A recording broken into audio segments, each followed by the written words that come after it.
What's up, Mami?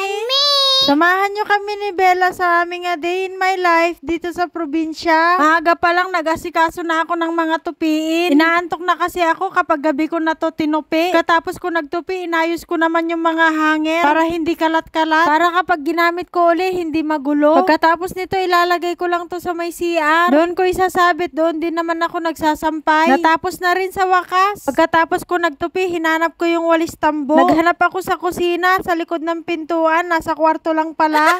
Hanap ko na nga sa may kwarto yung walis tambo. Magwawalis na ako, wala lang, magwawalis lang ako. Inumpisahan ko nga dito sa may likod ng pintuan dahil sobrang alikabok na nga. May mga abubot kasi ako dyan, hindi nyo lang nakikita. Itong ref gusto kong buhatin para mawalisan yung ilalim. Kaso sobrang bigat talaga. Itong mini sofa namin, lagi na lang natutulak. Nagwa-worry ako sa floor mat, baka masira na naman. Mahal-mahal bumili nito. Wala pa isang taon, punit-punit na. Di ko alam kung magsisisi ba ako na bumili ng mini sofa. Kadadasog ko, nadadasog din yung floor mat. Binilisan ko na lang dito maglinis. Dahil mabilis lang yung oras, manananghalian na naman. Grabe ang iyak ng mga bulati namin kapag gutom na. Tapos sobrang init pa. Laki pa ng lilinisan ko mga kamami and me. Sala, 2 kwarto, kusina, CR, Diyos ko day. Tapos may mga alaga pa akong mga hayop. Hayop talaga sila, literal. Pero parang tao mga kamami and me. Kasi liliguan ko sila, pakakainin. Binibilhan ko pa yan ng mga pagkain. Pasintabi po sa mga kumakain. Nilinisan yung mga tae. Kapag feeling ko mainit po yung panahon, binibigyan ko po sila ng tubig. Si Pogo gusto yatang maligo. Niliguan ko na, mainit naman yung panahon. Kaya nagdadaldal na naman ako.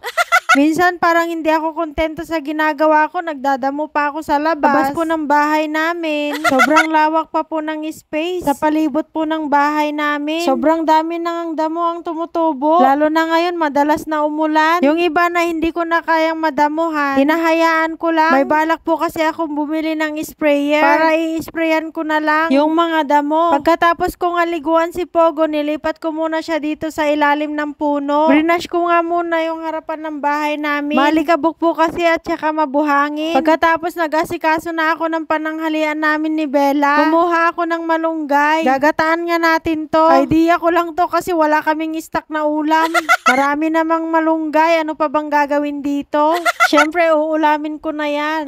Sakto naman na may nyog ako. Ito pa yung hiningi ko kay Lola Iyang noong last week pa. Nakalimutan ko na kung kailan. Basta yun na yun. Sa 3 nyog na to, isa lang yung nakasurvive. Yung isa namulaklak na. Nagdahon pala. Yung isa naman maitim na yung nyog sa loob. Yung isa makinis at fresh pa. Yun na nga yung kinayod ko. Habang nagkakayod ako, si Bella tumikim ng kinakayod ko. Nyog lang naman to mga kamami and me. Napapaisip nga ako na ang sarap nito sa palitaw. At saka puto.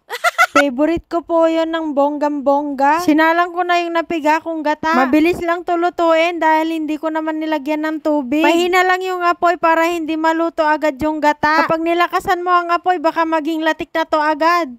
Pagkakulo, naglagay na ako ng sibuyas, bawang, nilagay ko na rin yung pritong galunggong. Naglagay na rin ako ng mga pampalasa, paminta, magic sarap. Naglagay na rin ako ng asin, suka, para matanggal yung pait. Nung nakaraan kasi nagluto ako nito, sobrang pait. Sobrang dami ko din kasi nilagay na malunggay. Pinakuluan ko ng bahagya, pagkatapos nilagay ko na yung malunggay. Pagkaluto, tinawag ko na si Bella at kakain na kami. Nagsandok na muna ako ng kanin. Nagsandok na rin ako ng ulam namin. Napakasarap po nito. Kung meron po kayo nito sa bakuran nyo, wag nyo na pong sayangin. Itasin nyo na at lutuin nyo na rin gaya nito. Kain po tayo mga kamami and me. Kung nanonood ka man, wag mong kalimutan mag-follow, mag-share ng aking video. O siya, hanggang dito na lang. Maraming salamat po ng bonggam-bongga. Inom muna tayo ng pinakamasarap na Sprite. At sobrang lamig. Thank you, Lord. Bye-bye!